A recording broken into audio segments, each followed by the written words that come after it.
setiap warga negara Ya. itu berhak dan wajib untuk membela negara. Betul. Pun di sini saya sebagai ASN atau pelayan publik ya sudah sepantasnya juga saya untuk melaksanakan kegiatan bela negara.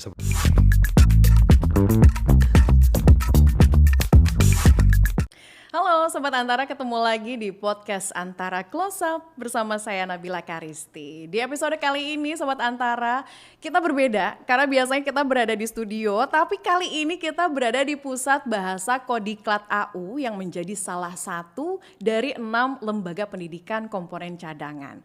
Nah, di episode kali ini tentunya kita akan ngobrolin dong soal komponen cadangan nih, Komcat. Yang kebetulan sekarang sudah bersama dengan saya nih, Mas Diki, salah satu peserta yang juga ASN dari Kementerian Pekerjaan Umum ya, Kementerian PU ya Mas dari Diki. Kementerian PU, Mbak. Oke, wah ini pakaiannya udah lengkap banget, sudah sangat militer ya kan Mas? Gimana, nyaman? Boleh izin saya buka Boleh, helm? boleh. Siap Mbak, saya Siap. izin buka helm dulu ya. Iya. Iya, Mas Diki, nanti kita juga perlu menginformasikan juga nih Mas Diki kepada Sobat Antara yang mungkin belum tahu juga nih soal komponen cadangan seperti apa. Komponen cadangan ini berada di bawah naungan Kementerian Pertahanan dan juga Mabes TNI karena memang disiapkan nih untuk memperbesar dan juga memperkuat komponen utama yaitu adalah kekuatan militer kita. Nah, kenapa sih Komcat ini menjadi penting? Karena ini tuh adalah upaya bela negara dalam menghadapi ancaman militer dan juga non-militer. Tapi ngomong-ngomong soal ini ya, ternyata memang bukan cuma urusan TNI aja loh, tetapi juga seluruh warga negara Indonesia harus berpartisipasi nih di dalamnya. Nah, di 2026 ini ya Sobat Antara, Komcat kalangan ASN ini digelar dengan target 4.000 peserta. Nah, tapi untuk di gelombang pertama ini ada sekitar 1.773 ASN nih yang mengikuti Latsarmil atau latihan dasar militer selama 1,5 bulan. Nah, kita akan berbagi cerita nanti ya Mas Diki kepada Sobat Antara karena pastinya penasaran nih kira-kira pengalaman Mas Diki selama ikut Komcat ini seperti apa gitu kan. Tapi sebelum itu saya pengen tahu dulu Mas Diki ini di Kementerian PU sejak kapan, angkatan berapa, di divisi apa juga, mungkin boleh dicerita Mas? Oh siap Mbak, terima kasih. Mungkin untuk saya sendiri kebetulan saya dari Kementerian Pekerjaan Umum bertugas itu sejak tahun 2020. Jadi 2020 betul, ya? 2020. 6 Jadi tahun 6 yang tahun lalu. sampai saat ini, betul.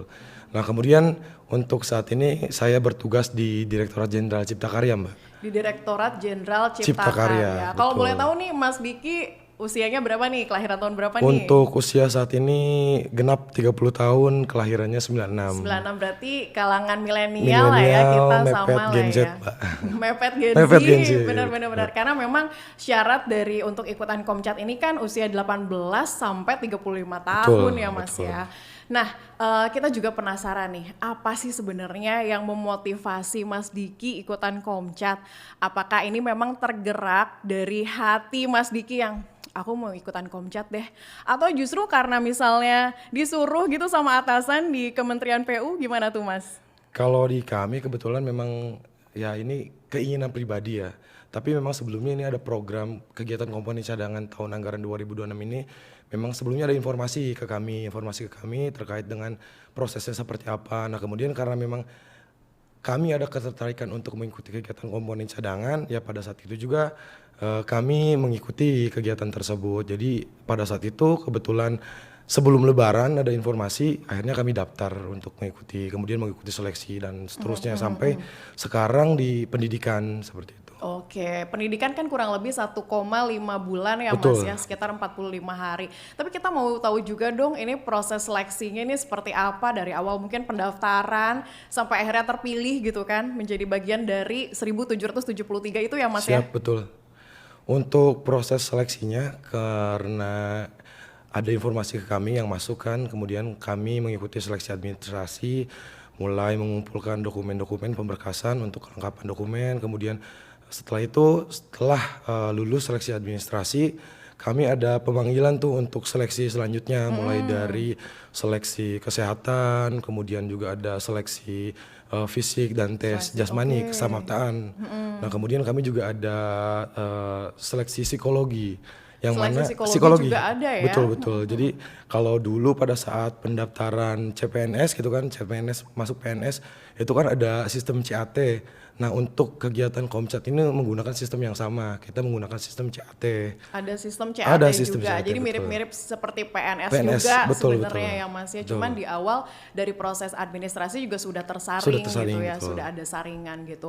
Nah untuk penentuan matranya sendiri, sekarang berarti Mas di Matra Udara Di ya? Matra Udara, Karena di betul. Halim ini Di kan? Halim. Oke, untuk penentuan matranya sendiri itu berarti dari pihak Komcat sendiri yang menentukan? Kalau untuk angkatan kami kebetulan langsung dari pihak Komcat, dari Kementerian Pertahanan yang mengarahkan, untuk Kementerian PU diarahkan ke Matra Udara. Oke, apakah itu mungkin apa ya berkaitan dengan misalnya formulir yang Mas isi, kemudian terlihat mungkin minat bakatnya sampai akhirnya ditempatkan di Matra Udara begitu? Betul. Karena kalau di kami juga kan ada kegiatan belajar mengajar. Salah satunya adalah terkait dengan yang namanya dukungan penerbangan. Dukungan penerbangan kan ada bandara, kemudian ada hanggar pesawat dan segala macamnya, ada runway. Kemudian ya keterkaitan kami pun di PU salah satunya adalah ya ketika terjadi misalkan ketika terjadi perang ataupun operasi Iya, dan iya. segala macam, ya kami posisi Kementerian PU kan di bidang infrastruktur. Betul. Ya fungsinya adalah pertama adalah mengamankan infrastruktur, kemudian yang kedua adalah ya membangun infrastruktur kalau terjadi kerusakan atau sejenisnya seperti itu sih Mbak. Jadi mungkin lebih cocoknya pada akhirnya di Betul. udara. Ngomong-ngomong nih Mas soal pelatihan dari Komcatnya sendiri, sempat terbayang nggak sih bahwa nanti pelatihannya wah akan seberat apa sih gitu kan setelah kemudian sekarang terlaksana lah latihan ini, sesuai nggak gitu dengan realitanya, sesuai nggak dengan bayangan Mas Diki di awal nih? Kalau dari awal pada saat pendaftaran Komcat sebenarnya belum terbayang ya sejauh apa kegiatan ini, sejauh apa pelatihannya. Ya mungkin ya secara umum aja lah terkait dengan kedisiplinan, Iya. kemudian terkait dengan jiwa korsa dan lain-lain, patriotisme, nasionalisme. Tapi setelah mengikuti komponen cadangan, kita kan dikasih tahu nih informasi bahwa sebenarnya tugas dan fungsi dari komponen cadangan itu seperti apa. Nah kemudian memang sudah jelas kan di peraturan perundangannya sendiri bahwa di Undang-Undang 23 tahun 2019 itu dijelaskan bahwa setiap warga negara Ya. itu berhak dan wajib untuk membela negara. Betul. Nah, jadi ya di sisi lain itu kewajiban saya sebagai warga negara Indonesia ya untuk mempertahankan kedaulatan bangsa Indonesia. Pun di sini saya sebagai ASN atau pelayan publik ya sudah sepantasnya juga saya untuk melaksanakan kegiatan bela negara seperti itu sih. Iya ya, dan memang tekad dari diri sendiri gitu ya Mas ya, dari hati juga gitu bahwa Betul. kita sebagai warga negara Indonesia memang perlu sebetulnya ya untuk membela negara. Nah, tapi kalau bicara soal sukarela nih ya, karena kan kadang orang berpikir bahwa aduh kalau sukarela ya udah deh gitu ya, nunggu misalnya disuruh atau mungkin enggak, saya punya jiwa patriotisme dan saya harus punya jiwa militansi dan akhirnya saya harus ikutan Komcat ini. Seperti apa bicara soal sukarela di sini, Mas? Kalau soal sukarela, karena tadi kan sudah disampaikan bahwa saya mendapatkan informasi, kemudian atas dasar keinginan pribadi, ya saya memutuskan untuk mengikuti kegiatan ini. Jadi Dan tanpa suruhan betul, gitu ya? tanpa suruhan, tanpa suruhan. Kemudian pada saat itu kami juga mempersiapkan dokumen-dokumen, kemudian mengikuti kegiatan seleksi sampai akhirnya sekarang pendidikan, pelatihan gitu kan. Nah di sini pun karena atas dasar kesukarelaan ya kami ya bekerja, kemudian ada beberapa poin terkait dengan khususnya kepemimpinan, kami juga di sini dituntut untuk senantiasa bisa menjadi seorang pemimpin seperti itu. Seorang pemimpin. Nah, kalau boleh tahu berarti posisi dari Mas Diki ini di Komcat ini jadi apa kalau gitu? Kalau di Komcat ini, kebetulan kan kami juga ada struktur organisasi ya di dalam satu kegiatan ini. Ada yang dinamakan Danyon, Komandan Batalion, Ya. kemudian ada dinamakan Danki, Komandan Kompi, kemudian ada yang dinamakan Danton, Komandan Peleton, dan kemudian untuk di kestrukturan kesenatan dimulai dari Danyon, ada salah satunya Danposis, Komandan Polisi Siswa. Nah, secara tugas dan fungsi itu kan kami istilahnya itu ya mengatur setiap jadwal kegiatan yang ada di dalam satu kegiatan perharinya. Oke. Jadi mulai mendisiplinkan siswa, Ya. kemudian melaksanakan ritme kegiatan itu sesuai dengan jam yang berlaku. Karena kan di sini istilahnya ritme dan pergerakan itu sudah ada aturan ya. Iya. Karena ya kami di kehidupan sipil betul. ya berbeda dengan kehidupan militer. Jadi Betul, jadi sudah diatur gitu betul, ya segala kegiatannya dari kegiatannya. bangun tidur sampai Sampai tidur lagi, kembali betul, gitu kan. Berarti posisi dari Mas Diki ini sebagai komandan polisi. Polisi siswa. Oke, yang tadi tugasnya adalah mendisiplinkan siswa. Gimana nih? Kalau boleh cerita seperti apa mendisiplinkan siswa, teman-teman sendiri seangkatan gitu kan ya. Betul. Seperti apa sih cerita di balik itu? Kalau ceritanya ini sampai suara saya serak begini, Mbak. Oh, dan ini adalah hasil Hasilnya, dari menjadi betul. komandan polisi, Polisi siswa. ya kan? Berarti meworo-woro semua untuk bangun misalnya Ya gitu? betul, dari mulai bangun pagi kan istilahnya kita harus bangun lebih awal.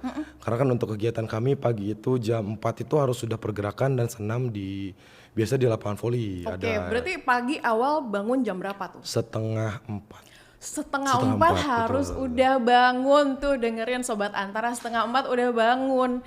Kalau biasa waktu lagi masih ngantor aja gitu di Kementerian PU, biasa bangun jam berapa sebenarnya? Biasa normatif sih, ada azan subuh baru bangun, terus Azan subuh baru ibadah, bangun, terus kemudian kadang tidur lagi kan untuk berangkat-berangkat persiapan. mungkin yang terpagi jam 7 lah ya. Jam 7 betul. Tapi kalau di sini setengah 4 harus udah Sudah ready, ready. udah bangun, udah melek dan membangunkan teman-teman semuanya gitu kan. Nah terus setelah itu rutinitasnya apa lagi tadi? Senam, udah gitu apa? Senam, kalau untuk kegiatan kan biasa kami bangun pagi jam 4, terus Yap. senam, kemudian kurve itu kegiatan pembersihan ya area lingkungan sekitar lah ya, kegiatan.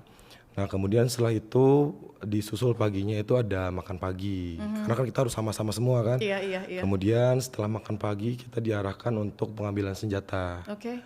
Setelah pengambilan senjata baru dilaksanakan apel pagi. Oke, apel pagi berarti sekitar jam Apel pagi itu 7-an sekitar lah ya? jam 6.30 Oh, jam sampai 6.30 jam 7 justru. betul. Oke. Aku penasaran juga nih sama makannya. Isi asupan nutrisinya seperti apa memang di Komcat? Untuk asupan nutrisi, kebetulan karena ini di Pusbahasa dan terima kasih juga kepada teman-teman di Pusbahasa, komandan Pusbahasa, karena penyiapan makanan pun ya sudah diatur lah ya, sudah diatur takaran gizinya seperti apa. Jadi makan pagi, makan siang, makan malam sudah seperti apa, seperti itu. Oke, berarti artinya pasti memenuhi kebutuhan dasar nutrisi untuk tubuh Harian, kita betul. gitu ya, kebutuhan harian. Nah, latihannya nih, tadi kan sempat habis makan persiapan senjata. Ini emang buat apa senjatanya? Kalau untuk senjata, karena kita ada latihan menembak juga ya, ada latihan menembak, kemudian ada di PBB itu ada penghormatan militer dan lain-lain, itu kan menggunakan senjata, ada penghormatan senjata kepada perwira, Oke. kepada komandan upacara. Iya. Jadi senjata itu tetap kita pegang dari pagi sampai malam, kemudian nanti untuk dikembalikan lagi. Oke, berarti memang sebagaimana didikan militer sesungguhnya lah ya dari TNI gitu ya Mas ya. Betul, Nah, betul. untuk pelatihan nembaknya sendiri itu apa setiap hari? Rutinitasnya jangka waktunya gitu, berapa lama gitu Mas? Kalau untuk latihan menembak itu kan ada jadwal KBM-nya ya. Jadi untuk latihan menembaknya itu ada di 3 hari. Jadi yang pertama kita itu pengenalan terhadap senjata. Kemudian pengenalan terhadap proses bagaimana senjata itu digunakan. Nah kemudian untuk latihan menembaknya itu di hari kedua dan ketiga. Selain latihan menembak, ada latihan apa lagi yang mungkin ternyata baru tahu gitu? Oh ternyata di militer ada latihan ini ya. Salah satu latihan yang paling berkesan itu ada satu Mbak. Jadi ada yang namanya P3. Ya, P3 itu prosedur pimpinan pasukan. Seperti apa tuh Mas? Nah, kalau prosedur pimpinan pasukan ini, maksudnya kan kita sebagai ASN, kita kan dituntut untuk memiliki sikap dan jiwa kepemimpinan. Betul, leadership gitu ya. Betul, leadership. Nah, kemudian di dalam kegiatan P3 itu ada beberapa materi yang terkait dengan bagaimana sih cara kita untuk menjadi seorang pimpinan. Ketika di dalam satu organisasi itu kita harus seperti apa. Kemudian ketika kita di lapangan itu harus seperti apa. Yang pada dasarnya ya kita harus menjadi orang yang bisa cepat tanggap, Betul. responsif, dan juga ketika memutuskan sesuatu ya harus cepat dan juga tepat seperti itu. Jadi memang di Gembleng tidak hanya kegiatan yang berkaitan dengan militer tadi, melainkan juga ada pendidikan karakter betul. juga gitu ya di sini. Dan selain itu ada latihan apa lagi Mas? Kalau selain itu ada banyak latihan sih Mbak, karena kan setiap harinya kita ada kegiatan belajar mengajar ya. Betul. Oh, ada latihan ada, belajar mengajar ada juga. kegiatan belajar Jadi mengajar. siapa yang mengajar, siapa yang belajar? Kalau yang mengajarnya kan kebetulan itu dari instruktur. Oke. Nah instrukturnya itu kalau kami menyebutnya pelatih. Oke, Pelatih. iya. Nah pelatih itu dari teman-teman TNI Angkatan Udara. Jadi semuanya memang instruktur handal gitu kan yang disiapkan untuk mengajar kami. Termasuk di dalamnya kan ada materi terkait dengan salah satunya tadi menembak, kemudian ada materi P3, kemudian kita juga diajari terkait dengan patroli seperti apa, seperti itu sih. Oke, tapi saya juga pasti pengen tahu nih soal karena kan kalau biasa kalau militer ini ada latihan taktis ya, latihan kita bertempur gitu. Betul. Itu gimana tuh kalau di sini? Kalau di sini juga kami kebetulan ada terkait dengan pelatihan taktis. Nah itu di materinya yang materi tadi yang prosedur pimpinan pasukan. Nah itu kan dalam setiap regu ketika regu itu berpatroli, nah siapa yang menjadi komandan regunya, Yap. siapa yang menjadi wakil komandan regunya, nah itu memiliki tugas dan fungsi masing-masing. Oke. Jadi pada saat patroli itu kita ada pergerakan, di mana pergerakan itu salah satunya selain untuk melakukan pengintaian, kemudian kita mengecek lokasi keamanan, kemudian kita juga mengecek area dan medan situasi kondisi lingkungan itu seperti apa sih. Iya, dan tentunya untuk latihan survival juga mungkin ya Mas ya? Betul betul latihan survival. Itu gimana antar tim gitu atau teman-teman sendiri gimana tuh? Keseruannya waktu lagi survival nih seperti Kalau apa? survival kebetulan kan kemarin itu kayak langsung kita diacak regunya kan, terus karena kebetulan di sini bukan hanya dari Kementerian PU ya, ada berbagai kementerian, ya kita juga lebih banyak mendapatkan teman dari kementerian lain. Pertama itu kayak dari Kemendak, kemudian dari Komdiji dan lain-lain. Nah ya pada saat kita survival, kita kan dikasih tenda, dikasih ponco, kemudian dikasih alat untuk membuat tenda, ya kita membuat tenda. Bikin tenda Bikin tenda bareng-bareng bareng-bareng. gitu ya? Kemudian kita kan ada perlengkapan makan tuh, ada perlengkapan makan, kemudian kita juga dikasih kompor, parafin dan lain-lain.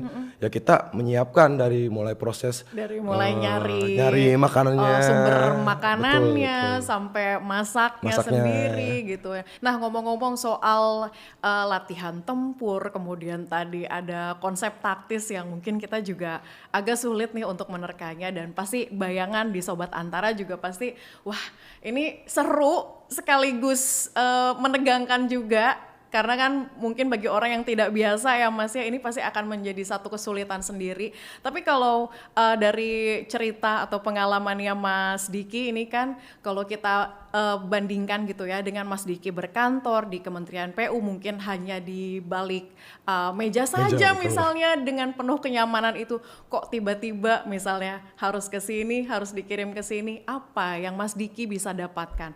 Apakah mungkin perubahan mental yang Mas Diki miliki sekarang jadi lebih berbeda atau seperti apa tuh Mas? Yang saya dapatkan di sini itu yang paling banyak gitu lah ya, terkait dengan rasa percaya diri. Percaya diri, Percaya penting diri. banget sih Betul, itu Mas, betul. penting banget. Betul, kemudian disiplin karena kan kita harus senantiasa mengikuti ritme kegiatan yang range-nya sangat padat gitu lah. Yang dulu istilahnya kita di kantor itu yang cuman pagi masuk misalkan jam 7:30 terus pulang kantor jam 4, tapi di sini kan untuk kegiatan pagi dimulai dari jam 4 selesainya itu sampai jam 9 malam. Jadi memang ritmenya panjang seperti itu. Oke, tapi berarti ada persiapan fisik dan juga mental dong sebelum Mas Diki akhirnya memutuskan gitu kan untuk ikut Komcat. Seperti itu nggak? Mas Diki sempat latihan dulu nggak di rumah untuk persiapan mental terutama karena kan ini berbeda nih dengan kehidupan kita sehari-hari ya? Betul. Kalau persiapan fisik karena kebetulan saya pelari Mbak, jadi Jadi udah dijalani gitu iya, kan, betul, dijalani. betul. Kekuatan ototnya udah nggak usah diragukan gitu Insya lah ya. Allah begitu. Kalau mental ya pertama kan mental karena istilahnya kehidupan sipil sama kehidupan militer berbeda ya. Yang pastinya itu yang perlu kita bangun lebih awal seperti itu. Dimulai dari kedisiplinan, kemudian tanggung jawab, kemudian ya sikap-sikap dan gaya komunikasi di kemiliteran kan agak sedikit berbeda ya dengan sipil, betul. Tapi apa nih yang perlu masyarakat tahu bahwa ternyata dalam latihan kemiliteran ini tidak seperti yang dibayangkan gitu, Mas? Kalau di latihan kemiliteran itu sebenarnya kan banyak hal yang kita dapatkan. Salah satunya adalah kita bertemu dengan banyak rekan-rekan maupun teman-teman dari kementerian lain ya, kalau di kami. Nah, yang pertama adalah kita ya punya banyak teman, Mbak, punya banyak teman dari lintas organisasi gitu Betul, kan. betul, betul. Jadi ketika kita sudah kembali ke satuan masing-masing, Iya. ke tempat kerja masing-masing, kita mau koordinasi dengan misalkan rekan kami yang di Kementerian Perdagangan, oh saya ada kenalan nih di Kemendak kemarin yang konsep Iya, kemarin, iya. kan bisa langsung menghubungi Betul, beliau, betul. Iya. Nah kemudian terkait dengan materi-materi pun kan yang istilahnya yang suka hiking, kemudian yang suka olahraga-olahraga yang agak sedikit ekstrim gitu ya. Kemarin kami sempat ada kegiatan pembelajaran itu terkait dengan materi snapping, kemudian mountaineering. Jadi wow. kita naik panjat, Iya, iya. kemudian kan ada tali itu biasanya kan. Iya, Nah kita langsung meluncur dari atas di tali seperti itu. Wah, seru sih, Seru, seru banget sih, seru. kayak pengen ikutan deh. Tapi saya jadi penasaran nih, kalau misalnya lagi latihan kayak gitu, bawa perlengkapan apa aja sih Mas sebenarnya? Kalau untuk perlengkapan kita biasa hari-hari itu bawa ini enggak? Bawa tas. Wah, tas sebesar Sebesar ini ini. dengan perlengkapan yang lengkap banget pasti. Betul, betul. Ini harus dibawa setiap hari kalau lagi ke lapangan gitu. Betul di bawah. Wah, saya penasaran isinya ada apa aja Mas? Kalau isinya ini cukup banyak, Mbak. Kebetulan ada matras. Oke, ini matras. Matras berarti fungsinya untuk? Fungsinya kan kita ada kegiatan mendirikan tenda ya. Jadi memang nanti pada saat Oh, mendirikan buat tenda alas digelar tidur, untuk alas tidur gitu betul. ya. Oke, oke. Terus ada apa lagi Mas? Terus saya cek lagi ya, Mbak. Ini ada. Pasti banyak banget. Itu seberat apa sih? Penasaran saya. Berapa kilo kira-kira? Sekitar 10 kilo lah. 10 kilo. betul. Perempuan laki sama? Perempuan laki-laki sama semua. Wow. Ini ada Ini untuk? ransel serbu. Oh, ini untuk ransel serbu. Serbu, betul, untuk- Berarti itu nanti akan diisi, kompartemennya akan Kompartemen, diisi-isi betul, dengan betul. senjata gitu. Senjata termasuk ya perlengkapan pada saat kegiatan lapangan sebenarnya. Oke, lanjut Mas. Ada apa lagi? Mungkin boleh diperlihatkan di bagian tengah sini Mas, biar Sobat Antara bisa lihat. Kita ada, kalau ini kan hijau, tapi kalau kita buka, sebentar ini agak talinya. Oke. Kita ada, Ini saya tebak adalah alat apa tuh Mas? P3K? Alat makan? alat makan. Alat makan. Menarik. Oh, ini jangan-jangan yang Ini buat dimasak. betul, tadi. karena kita Soalnya masak sendiri makanya ini sudah hitam. agak gosong ya Mas ya. Siap. Oh, itu ininya dong, ransumnya. Kalau ini kebetulan ini ada kompor. Oh, itu kompor. Oke. Nah, kemudian ini ada parafin. Dan semua anggota wajib membawa ini semua. Semua anggota wajib membawa. Oke, padahal kan maksudnya kalau kompor mungkin kita bisa dia bagi-bagian gitu, enggak ya Mas ya? Kompor enggak, masing-masing Iya, tetap iya. bawa dan untuk masak kebutuhan sendiri. Masa kebutuhan sendiri, betul. Wah, sudah Mas, ada lagi? Kalau lainnya ini ada Yang paling penting dan nggak boleh ketinggalan, tapi semuanya pasti nggak boleh ketinggalan, nggak boleh ya. ketinggalan. Ini ada PDL, jadi kan kita pakai seragam Malvinas. Nah, ini ada gentinya kalau misalkan kita menginap di luar. Oke. Nah, apalagi nih? Oh, itu apa tuh yang mau Mas buka? Botol minum. Ini botol minum.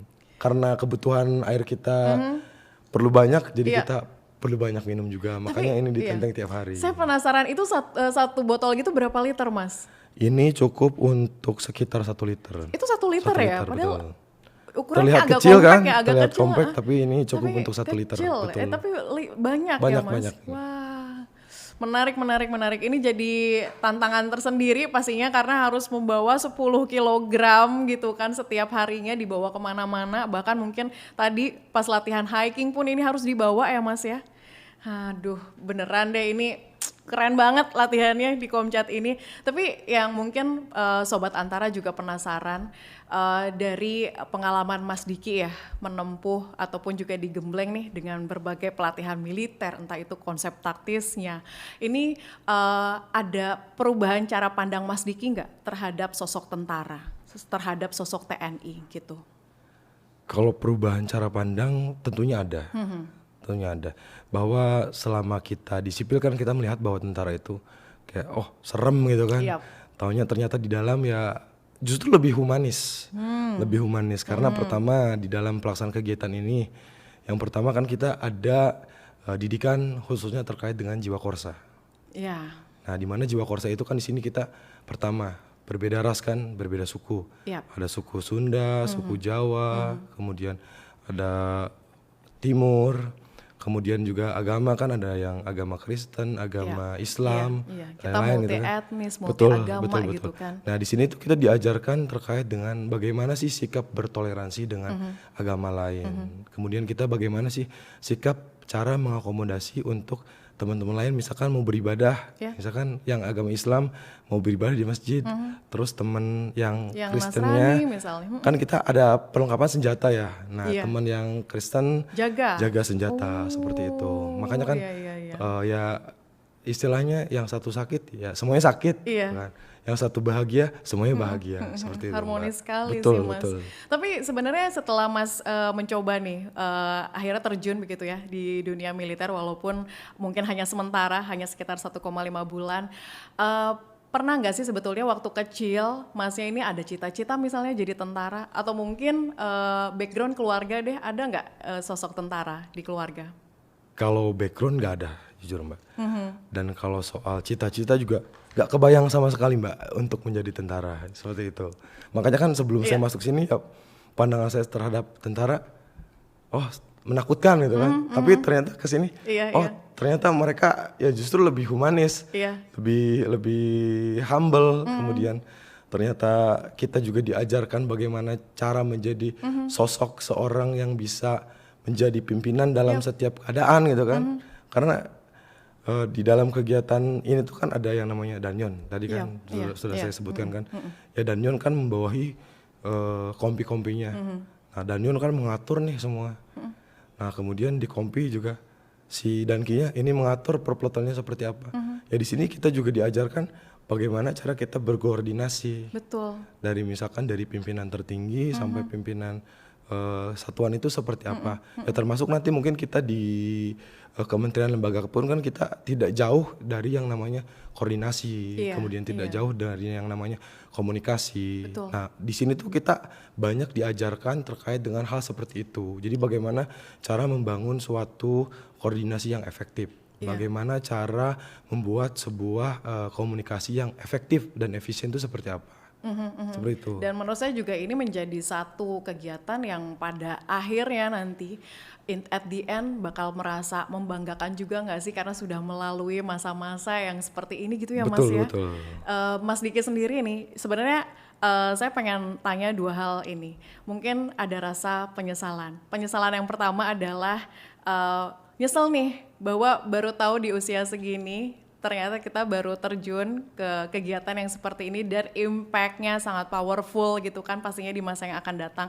Atau justru ada penyesalan bahwa aduh kapok nih gue gitu ikutan kegiatan kayak gini. Mas Diki lebih cenderung ke yang mana nih? Kalau saya sih jujur saya menyesal karena saya nggak tahu informasi ini dari awal. Betul. Menarik. Karena baru tahunya kan Iya. setelah ada informasi dari kepegawaian di kami, ada informasi ada kegiatan komponen cadangan, terus pas lihat apa namanya kayak juknisnya, oh kayaknya Yes. menarik nih buat Yes. saya. Kenapa nggak dari dulu gitu ada kegiatan seperti ini? Iya. Padahal kan sebenarnya kegiatannya kan sudah berlangsung lama ya, tapi Dari 2021 ya, betul, dari gitu ya 2021. kan. Tapi Mas Diki juga baru bisa bergabung di Betul, 2026 ini. Nah, kalau gitu skill apa nih Mas yang mungkin menurut Mas Diki itu menjadi skill yang sangat penting dan pada akhirnya ini oke, setelah saya keluar dari Komcat ini saya akan implementasikan deh skill itu karena menurut saya ini sangat impactful juga gitu buat kehidupan saya. Seperti Betul. apa tuh Mas? Kalau skill tentunya banyak ya, banyak skill yang diasah di sini. Salah satunya adalah kedisiplinan, kemudian kepemimpinan. Tapi paling pokok adalah kepemimpinan. Karena kan kami di kementerian, kami kan berkoordinasi dengan banyak stakeholder juga, misalkan dari pemerintah daerah dan lain-lain. Jadi kita ya menjadi seorang pimpinan untuk mengkoordinasikan satu program kegiatan itu karena kita juga di sini sudah diajarkan banyak materi dan kemudian banyak hal terkait dengan itu, yaitu yang menjadi pokok dan bisa diimplementasikan sebenarnya. Iya. Terakhir nih Mas, pasti Sobat Antara penasaran, benefit apa yang bisa didapatkan? Pertama, pangkat militernya nanti akan ada nggak nih, walaupun misalnya ASN. Yang kedua, ada benefit lainnya nggak nih yang bisa didapat ketika menjadi anggota Komcat? Kalau benefit informasi terakhir itu, kami kan yang Komcat ini akan ada pangkat juga ya Mbak. Kemudian untuk yang sarjana itu kami mendapatkan pangkat Letnan 2 komponen cadangan. Nah kemudian untuk di instansi kami sendiri, karena kemarin memang sudah arahan Bapak Presiden, jadi informasi terakhir itu yang masuk ke kami ya kami juga akan mendapatkan salah satu bentuk penghargaan dari kementerian lembaga. Salah satunya adalah ya prioritas dalam mengikuti setiap kegiatan maupun apa istilahnya program yang ada di kementerian ataupun lembaga seperti itu sih Mbak.